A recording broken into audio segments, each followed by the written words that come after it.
Beyond the newsroom, where untold story is revealed.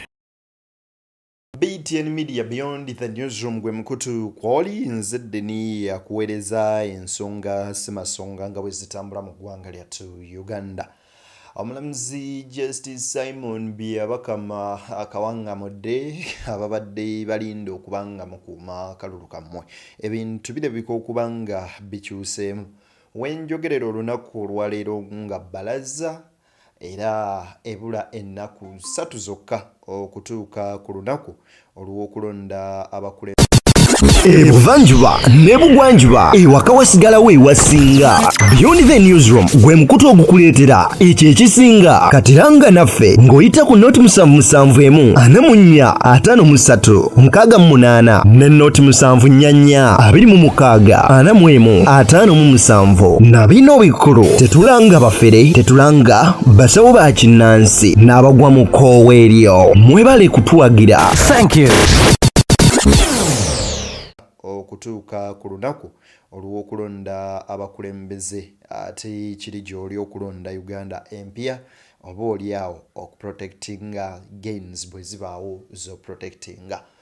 Agatalinda Mulyanyama by'omujja ku Ballot bibino biranze bibadde bitya bipya ki byenfunye banywanyi byonna nsobodde okubanga ate mbikukuŋŋaanyiriza amagye okwenyigira mu kalulu galabudde ate musajja mukulu kisa kya mukama alinaawo wannuupu gwalaalisi okugwa malaka kw'oteeka n'okubba akalulu ke. Bizze bitya bibaddewo bitya ye abaffe kivudde ku ki mbikuleetedde byonna osobole okubanga obimanya. Justice Simon Byabakama biki byayogedde kukulonda nzedde ne tuli ku mukutu semakutu BTN Media Beyond the newsroom nkusaba n'obwombeefu obw'ekika ekya waggulu video soko gyempere like bw'okiba like ejja kudduka emisinde mingi tukeekuulisa kino mwasobola okubanga agifuna ate era mu ngeri y'emu naawe atulaba mu bitundu by'eggwanga eby'enjawulo gy'osinziirira nga gwe mulundi gwo ogusoose njagala okusaba nti video eno soko gituweere like bw'ogiwa like then yotwegatteko mu butongole ng'osubscribingako nawe mukade okajja mu personalize okateeke mu all of ne notification ku mboozi zonna ze tukuterayo ku mukutu guno ogwa Beyond the newsroom. Nzikiriza tusooke tutandikireko ko waneeno ku musajja mukulu ono tusobole okubanga tumuwuliriza. Wulira. Zanira abantu babiri akalu kalina okugwanga amakubye aba bonyena bakuba kumbafune bintu bibiri ate muteeke kamera ate ndikuume kwa mugenda biraba nyina okuba ku saazi ow'eggomba member parliament wa East oyo omusajja asusa okuvuma Museveni oli taata wange gwavuma owoku nyina otwala inbox nze nyina okubba ku bululu kubanga eyantuma ntebe. Omuntu n'avaayo mu lwatu n'agamba nina okubba obululu era akakiiko k'ebyokulonda akakulemberwa Simon Justice Byabakama n'alaba vidiyo ng'ezo omuntu ng'ababyogera n'asirika wabula n'ajjayo n'ag'omu buto n'aluma n'ogw'engulu ng'oli agambye nti tugenda kukuuma akalulu kaffe. Kaakati gwe munnayuganda ali eyandaba ani gwe wandibadde osinga okusimbako essira onaagamba nti nina bokisi engenda kubba akalulu oba ono agamba nti kankuuma akalulu kange. Ono nno yennyini ku kyayogedde kamala okebera wano mu gurupu y'abamawulire.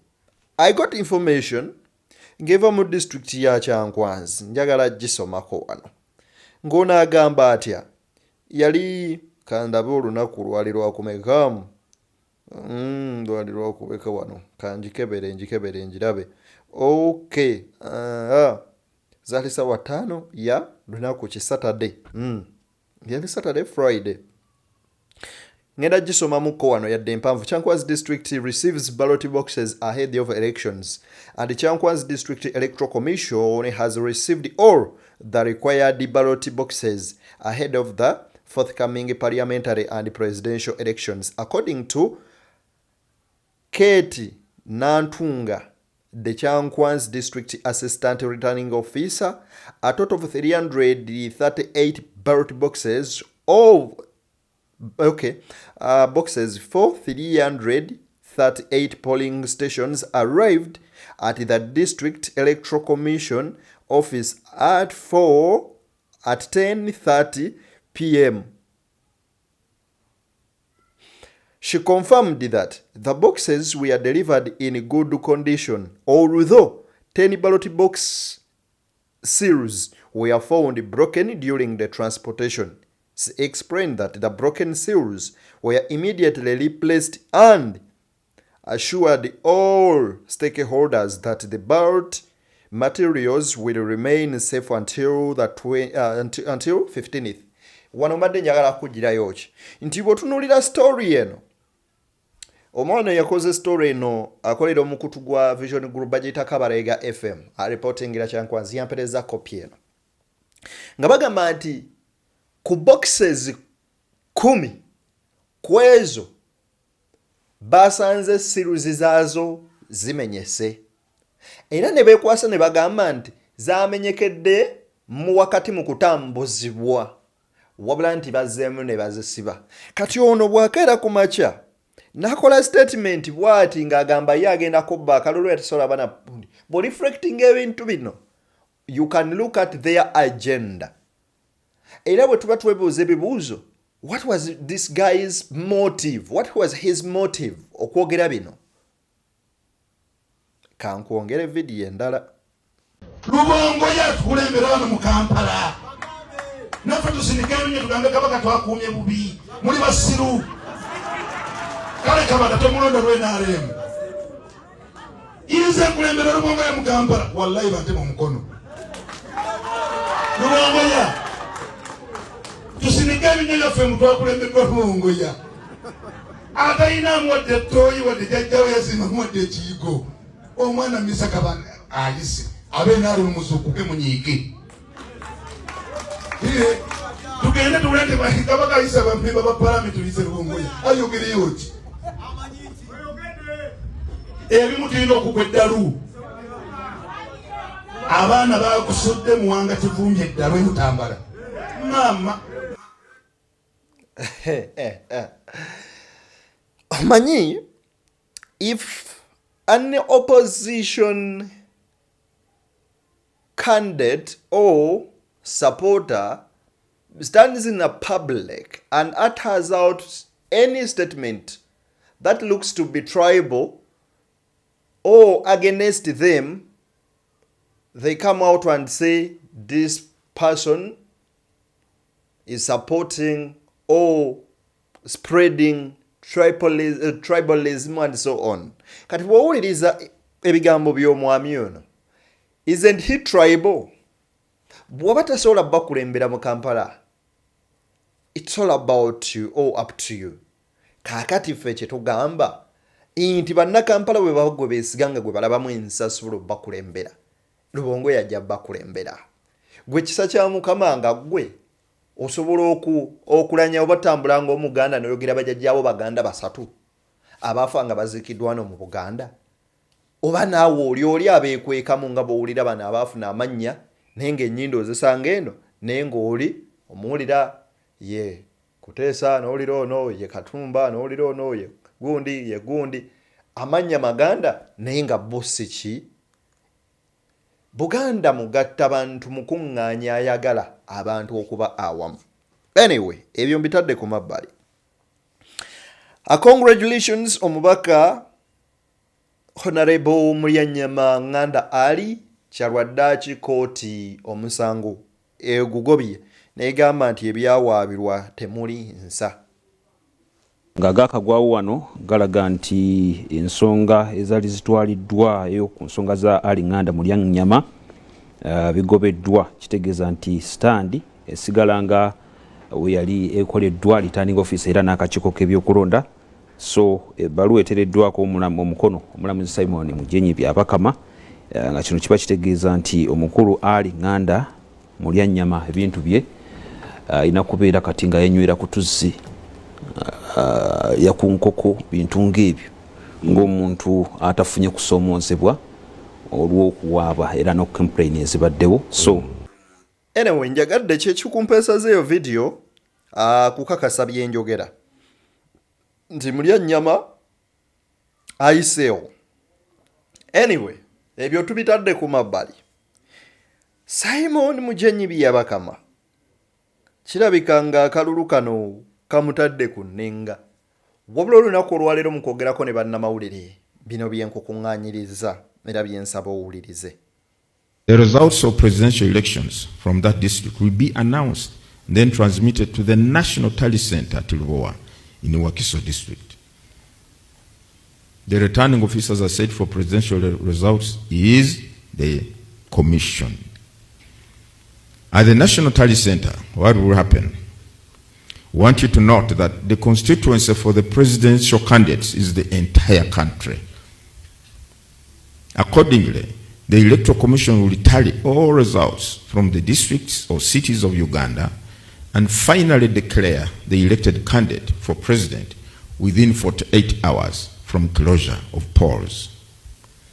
The Commission has gazetted the Electoral Commission head office grounds on plot 2508, Lubowa, Kigo Luweza Road, Makindye, Sabagabo Municipal Council, Wakiso District, as the National Tally Center for presidential elections.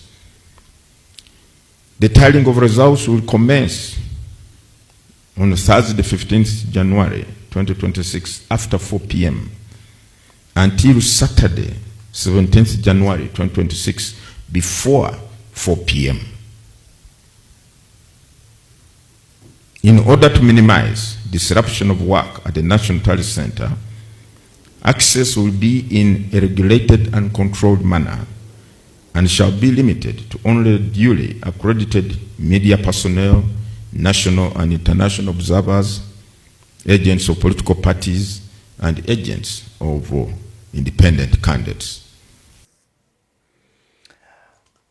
Justice Simon Mujenyi Byabakama avuddeyo n'akutegeeza nti obululu bwonna bugenda kuŋŋaanyizibwa era bubalibwe bulangirirwe okuva ku kitebe ekikulu eky'akakiiko k'ebyokulonda akali ku Kigo Road e Lubowa.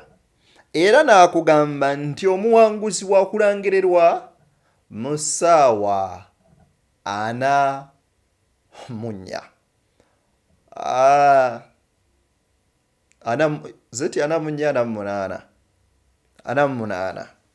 I think it's ennaku 2. 24, that's 48. Those are 2 days. Tusuubira okubanga ku olw'omukaaga Sunday bwe kiba kigenze wala ku Monday tujja batumanyi yani era ani awangudde. Era n'agamba nti abavunaanyizibwa ku kulangirira ebivudde mu kulonda ke kakiiko k'ebyokulonda kokka, wabula n'abalina okubiweereza n'obyogerako bebo bokka baweereddwa olukusa. National televisions, national observers, kwoteeka aba agents baba candidate abeesimbyewo. Byabakama ayongeddeko ku ky'okukuuma akalulu wano wenjagala wuliriza. We need to have some kind of control on who should be around the polling station. That's what we are saying, and we have tried to explain this.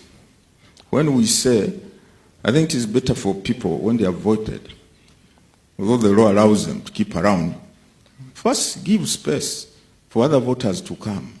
Leave a peaceful process to take place. Just leave it. Because the issue of invalid votes is not because all of them are actually invalid. So we have emphasized that point in our training programs, that the law provides as long as the intent.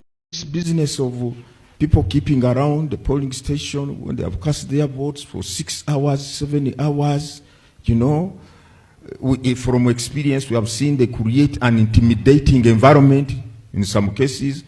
One voter told me, I've been telling this story, in 2021, he was told that polling station you are going to vote from, there is chaos. Some people, some young people are on the road. When they see you and they perceive you are not going to vote for the candidate they support, they create an intimidating environment and threaten you. So this voter said, if that be the case, I better go defensive. So he got a hammer, a real hammer, metallic, put it in his jacket, and went to the polling station. When they tried to confront him, he said, before you kill me, I will die with one of you. He pulled out the hammer. And that's when I think they gave up. Now, we want to avoid all these kind of scenarios. Some people are easily put off by any semblance of chaos or intimidation. The women, the persons with disabilities, the elderly, they are put off by all this. So that's why we are saying, let us create space for every eligible voter to come and cast his or her vote. Let us be respectful of other people's rights. Don't block the roads. In any case, some of these polling stations are so, you will see your distinguished observers. Some of these polling stations, especially in Kampala or some urban areas, are in congested areas, squeezed areas, to the extent that even observing the 20-meter rule may not be realized. And mind you, in Uganda, our booth is open. We don't have closed booth when we are polling. Our booth is an open basin, in open space.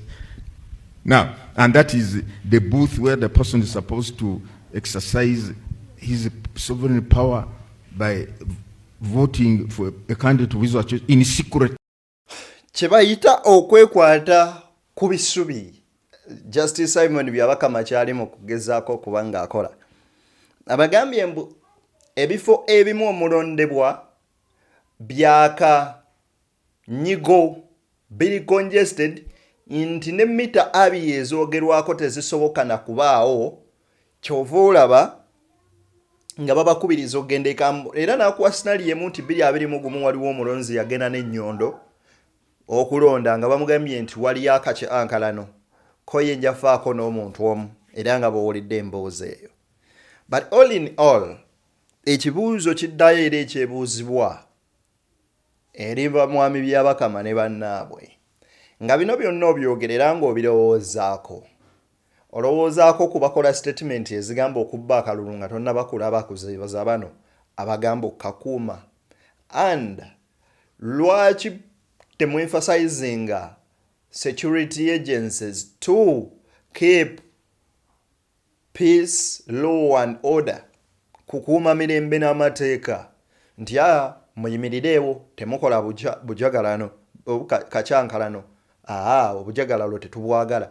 Muyimirire mu mita zammwe 2 babale batandike gundi onaafunye bwe buti ne onaafunye bwe buti abo badde ewaabwe balinde n'eri ekintu kiggwe nga buli omu alabye ndi ekintu kibadde kya bwenkanya instead okubanga mwe mwekolerako ebyammwe bye mwagala. People cannot observe the 20-meter. They will just observe this. So this one is voting. I can see he's going for the last person on the list on the ballot paper. We can tell that. Oh, okay, we know. So we are saying to safeguard the sanctity of a secret ballot, to avoid unnecessary tension and commotion at the polling station. Mind you, these supporters, these people are supporting different candidates. They are supporting different candidates. And many of them are so animated about their candidates. They are so worked up by their candidates. They are so supportive of their candidates. They don't want anything to stand in their way or the way of their candidate winning this election. You put these people in one location for 5 hours, 6 hours. Who will contain the situation? I think even our funders, people might get overwhelmed in that situation. Because we are talking of 50,739 polling stations, all of them running at the same time. And each polling station has on average 600 voters. Some polling stations are what we call polling centers, which were split from, say, voters whose names are in this alphabetical A to M, one polling station here. Another one about 5 meters away. Another one about 10 meters away. They are all in one location. If you have about 4 of those, or 5 polling stations in one center, those are about 3,000 voters. You tell 3,000 voters to remain within a radius of 20 meters from the polling station, 3,000 from morning to evening or to counting time of votes, and you expect them to remain organized, orderly, tranquil, civil. So we must create an environment that allows all voters to come and cast their vote. So, Isaac, the duty of care is to give assurance to all voters, come and cast your vote. Secondly, we are going to, unfortunately, Mwami Justice Simon Byabakama agambye mbu abantu abamu abawagizi baabwe bayiri nkiitendiya, they have that zeal, omutima gwabwe mugumu nnyo era nga bo betefutefu okufaafagana n'oyo yennyini n'ayimirira mu kkubo lya kandideeti waabwe, era nga abantu abo nti bakandideeti abamu balina obuwagizi bw'amaanyi nnyo. Ekitegeeza muti obuwagizi bw'akasajja bwe mutunulamu bwe muti gwe muba ogamba nti abenyalembe bwe mumala olonda bagende ewaka ate ng'era mugamba be basinga abantu, then you're telling people nti polling stations ezimu zina abantu 3,000 abalina olonderako mbu bonna ate bayimirira awo. Ekitegeeza mukimanyi nti ababasinga abantu abangi be bano bemugobawo, mbu abamu bajja beera awo batunuulire nga balingiza eri mu boxi balabe omuntu nti oba atiikinga asembayo wansi bamanyi oyo atiikinze gundi bamukoleko obulabe. I don't know oba kituufu oba kikyamu, but for me I think it's wrong. Kyendowooza. Anyway, kankuwe wano mpulire byani onaakulira police. Abductions, that's criminal. An abduction, I think, under the law, if you are talking about law enforcement, you would be talking about an arrest. But where there is an abduction, it means the police needs to get concerned and ensure that no abduction takes place. Serious concern about the safety of the women. That's why I stood here and said we are going to ensure that we play our role and ensure that all people are left with free will to exercise their rights, and that we are going to do to our best of our abilities. The other one is the same. Agents mishandled by thugs.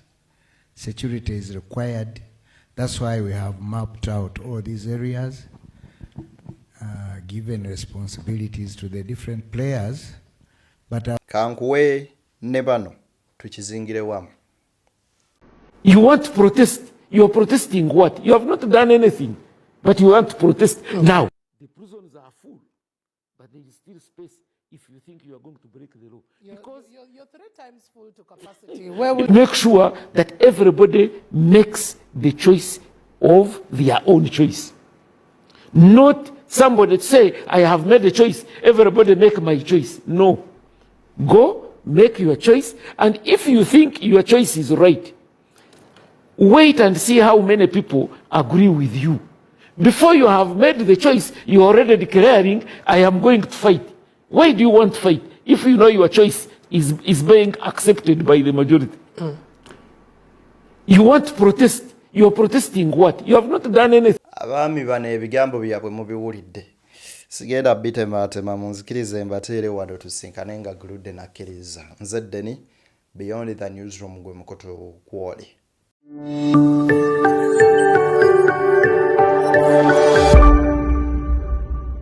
Beyond the Newsroom, where untold story is revealed.